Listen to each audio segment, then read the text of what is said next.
Hi guys, welcome to episode 2 of Matchbook. Thank you for being here. Now today is a throwback Thursday, so I would say go grab a cozy sweater and a hot drink and then come join me.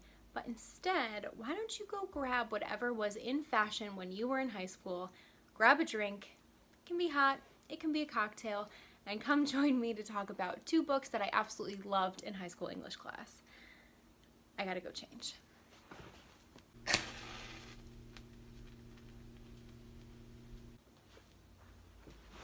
Alright, so as I was scrolling through Facebook last night trying to figure out what I wore in high school, I discovered that throughout my 4 years of high school, this is what I wore. 2 tank tops layered and a cardigan. May have owned this since 8th grade. Please let me know what was on fashion when you were in high school and what you are wearing while watching this video. So let's go over the 2 books I loved in high school English class. I actually read both of these with the same teacher, and they are The Great Gatsby by F. Scott Fitzgerald and The Things They Carried by Tim O'Brien. Now, maybe you read these in high school, maybe you didn't, maybe you said you did, but you really didn't. Maybe you're in high school and they're assigned and you're considering skipping out on them. I understand. You have a lot of things going on in high school, but I would really encourage you to read these. And if you didn't read them in high school and you're out of high school, go pick them up. I think these are still really good books to read, and it might actually be easier not being in a classroom setting and not having to write an essay at the end. So let's get started.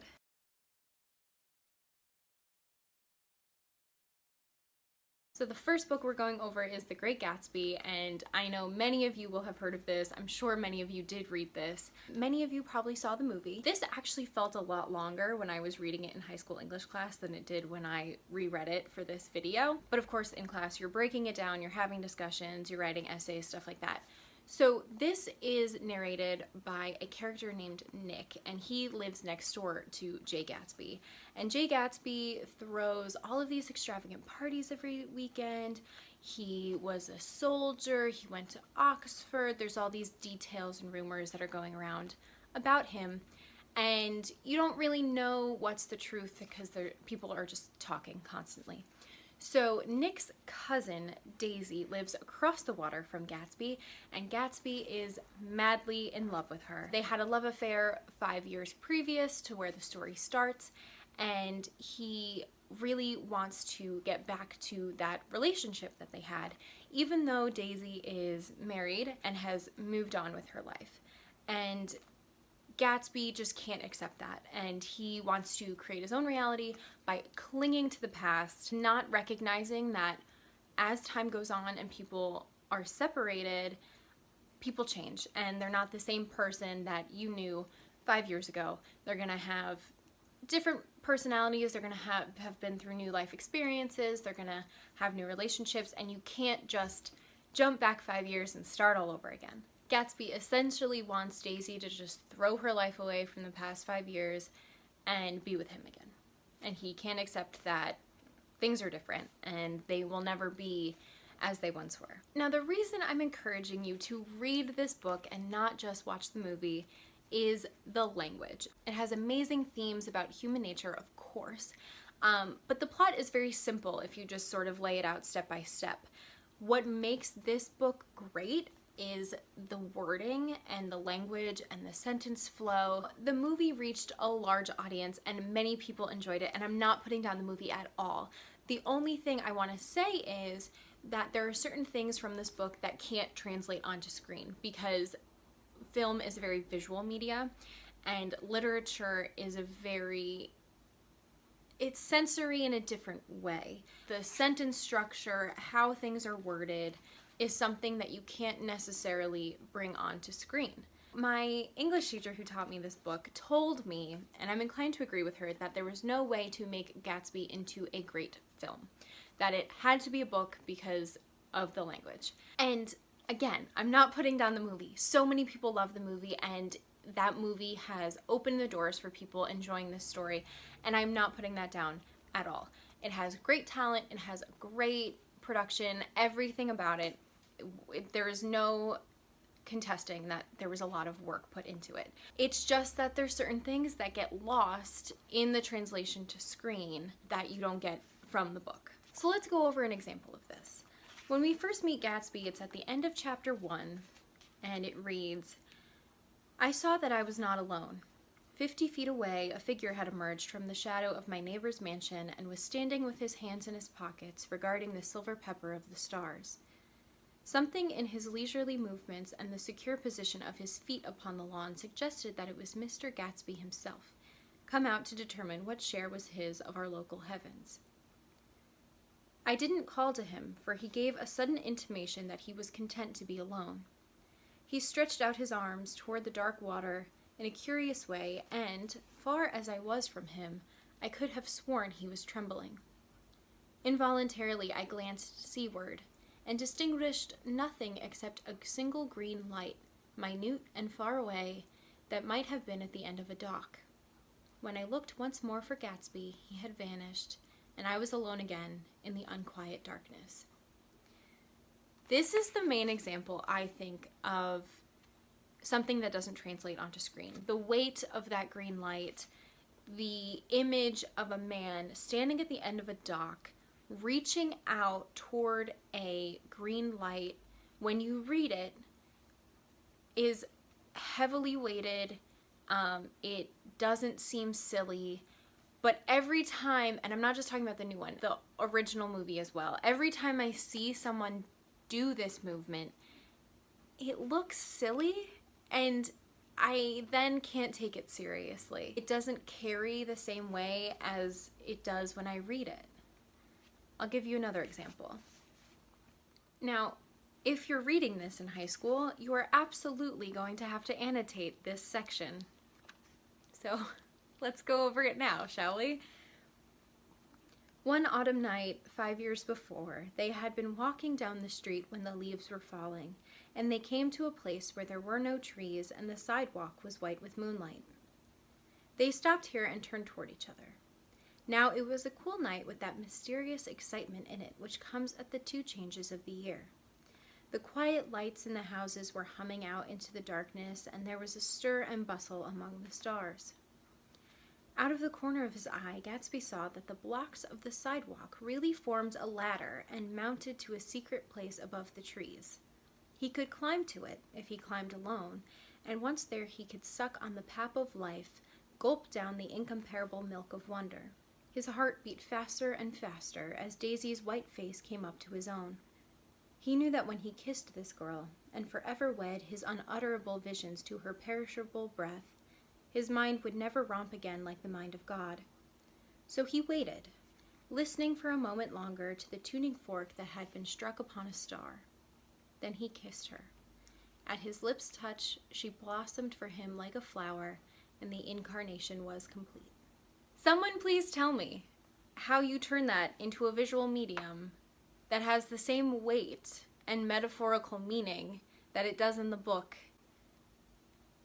into a movie, or into any visual media. I'll wait. Let's move on.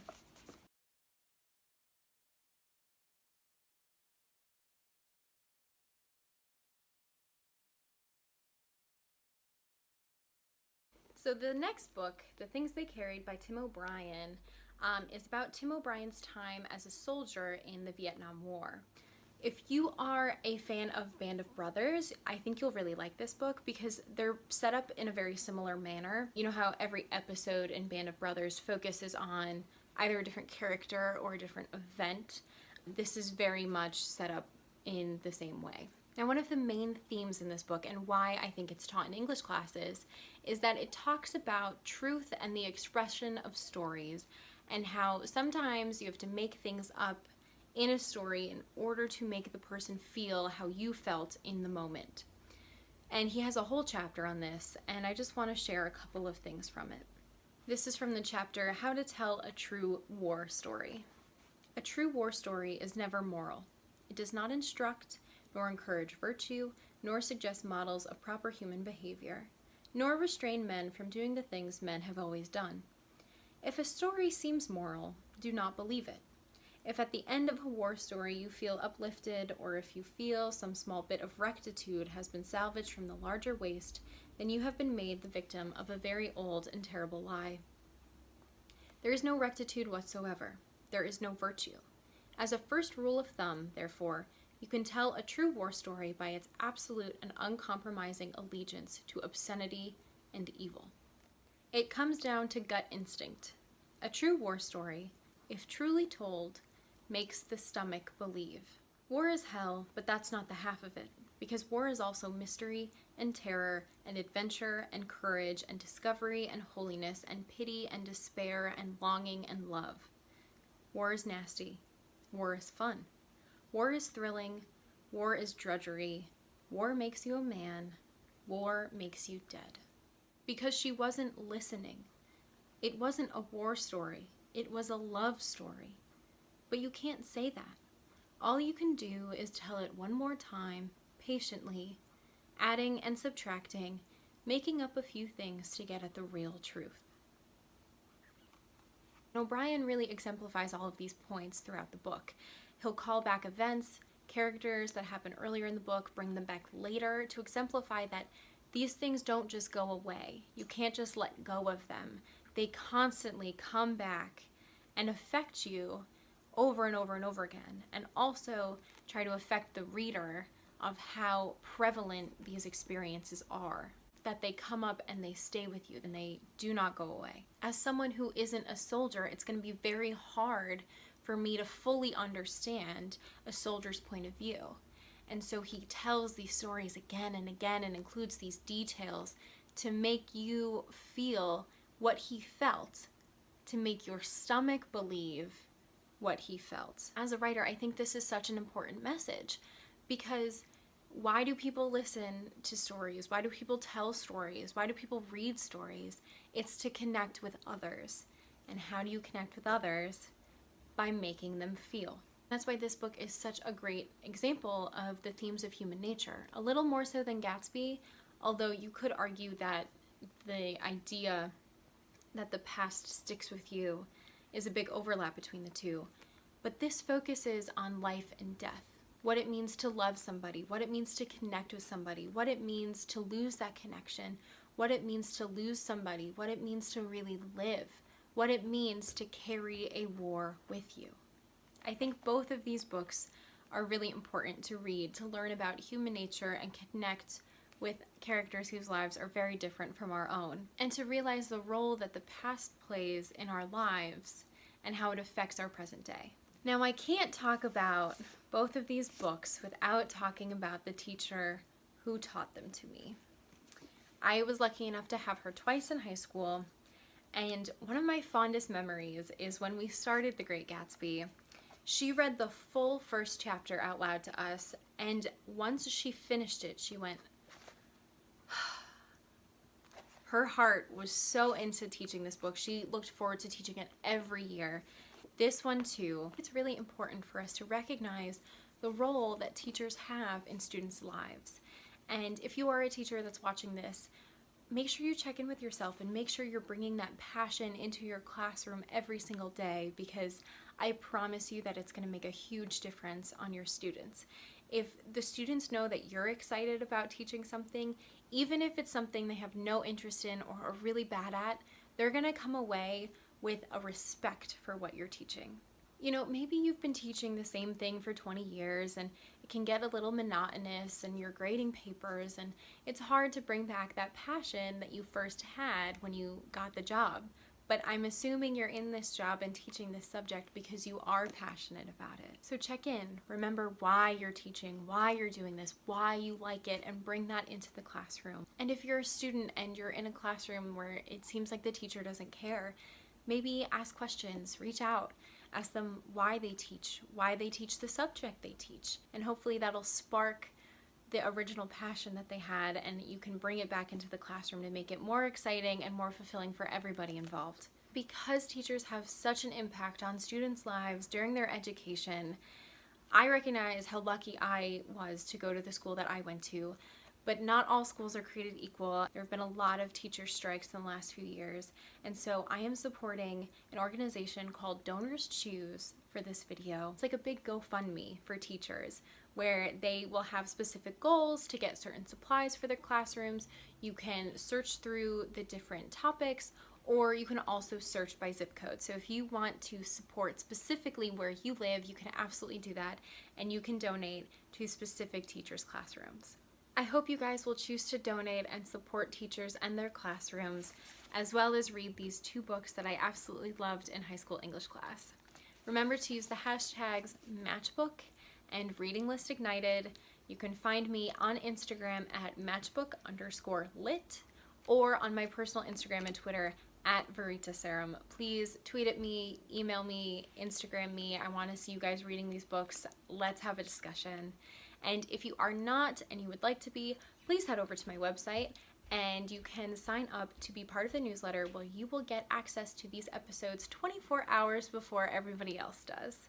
Keep reading, guys, and I will see you next time for episode 3, where we will talk about 2 books that have a basis in historical fact.